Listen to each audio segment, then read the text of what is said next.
Filmofono è un concorso per videofonini che si svolge quest'estate a Lignano, Sabbiadoro, Oliviera e Pineta, che è aperto a tutti coloro che possiedono un videofonino o comunque un apparecchio in grado di registrare un formato video per raccontare Lignano in 30 secondi. Sì, questa è l'idea, questo è il tema che quindi è aperto a tutti, chiunque abbia qualcosa da raccontare in modo simpatico, divertente o piuttosto comunque tutto quello che può essere l'occhio sul Lignano estiva.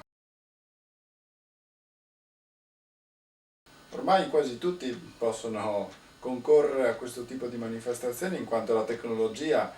ci viene incontro, infatti quasi tutti gli ultimi telefonini o gli ultimi modelli possiedono una telecamera o una videocamera integrata con la quale è possibile registrare dei piccoli filmatini appunto della durata massima di 30 secondi, perché comunque è un tempo utile per raccontare un episodio, un avvenimento, un gag, un po' sullo stile di quello che accade su Italia 1 quando ci sono i frammezzi pubblicitari. Ecco, questo è stato lo spunto con il quale l'organizzazione di Filmofono ha voluto aprire questo concorso con l'aiuto anche organizzativo dell'Associazione Lignano del Terzo Millennio e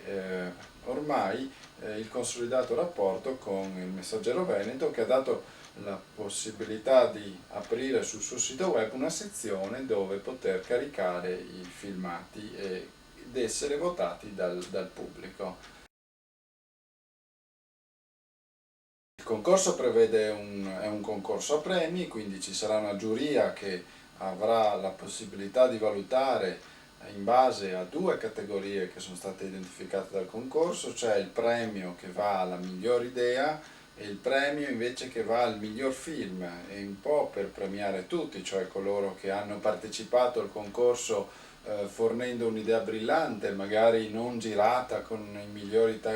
mezzi tecnologici, piuttosto che chi invece è riuscito a produrre un montaggio o comunque una scena ripresa con una buona qualità tecnologica, tecnica e di movimento. Per chi volesse cimentarsi in un montaggio più complesso c'è la possibilità fornita dallo sponsor del bar Net Caffè che